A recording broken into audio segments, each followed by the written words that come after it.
तपाईँ यहीँको स्थानीय हुनुहुन्छ? हजुर, म कार्यालयको घटना सुन्ने बित्तिकै हामी आइपुगेको थियौँ। हजुर, घटना भएको कति समयमा आइपुग्नु भएको थियो? आधी घन्टा घन्टामा आइपुग्नु भएको थियो। घाइतेहरूको अवस्था चाहिँ कस्तो छ? घाइतेमा अलिक बुढापाका जस्तो मान्छे छ, 3-4 जना चाहिँ। हजुर, एउटा हामी आउँदै गर्दाखेरि त भर्खरकै युवती हजुर हजुर महिलाहरू छ धेरै। 3 जना चाहिँ अब अलिकति सिरियस नै छ। बुढापाका चाहिँ हजुर यस्तो पुरै काट्ने, फेसहरू हातहरू काट्ने भएको छ। उनीहरू त सुरुमा उद्धार गरिसकेको थियो। हजुर हजुर बिचमा एउटा महिलाको चाहिँ यो हातहरू चाहिँ पुरै भित्रपट्टि ड्यामेज छ, तर फ्रेस चाहिँ फ्रेस छ मान्छे। हजुर ऊ चाहिँ बोल्न सक्ने नै छ, तामिलको रहेछ क्या, इन्डियन तामिल। हजुर हजुर उसले चाहिँ हिन्दी बोल्न नजान्ने र इङ्ग्लिस र मलयालम बोल्ने रहेछ। हजुर ऊ मात्र होला अलिकति फ्रेस हुने, नत्र अरू चाहिँ अलिकति गाह्रै सिरियस बोल्न सक्ने अवस्था छैन।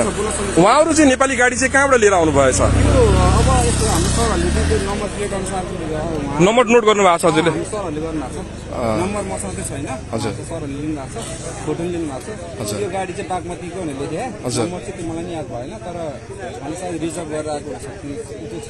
आज मनोकामना चाहिँ केबल कार चाहिँ भिड हुने भएको कारणले उहाँहरू हो भन्ने चाहिँ हल्ला छ। अब त्यो त अब त्यो अनुसार बाटोको अवस्था चाहिँ के हो? पहिला पनि यो ठाउँमा त दुर्घटना भएर ज्यान गुमेको थियो। बस्नै हो, इबी माइक्रो बस्नै खसेको हो। हजुर एकजनाको मृत्यु भएको थियो। हजुर त्योभन्दा अलिकति माथिपट्टि हो त्यो चाहिँ।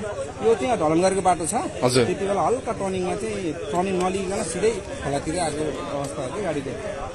मतलब बाटोको अवस्थाको कारण अथवा चालकको लापरवाही अथवा सवारी साधनले चाहिँ यो ठाउँमा चाहिँ जस्तै हेर्दाखेरि बाटोमा त्यति प्रब्लम देखिन्न। हजुर ढलन गरेको बाटोमा त अब पिच जस्तो नै हो होइन। हजुर ब्रेक फेल अथवा ड्राइभरलाई थाहा हुन्छ। तिमी ड्राइभर चाहिँ सकुशल छ भन्नेमा आयो। हामीभन्दा अलिकति अगाडि ड्राइभरले चाहिँ हिँडेरै माथि गयो, ऊ चाहिँ फ्रेस नै छ भन्ने कुरोहरू आयो होइन।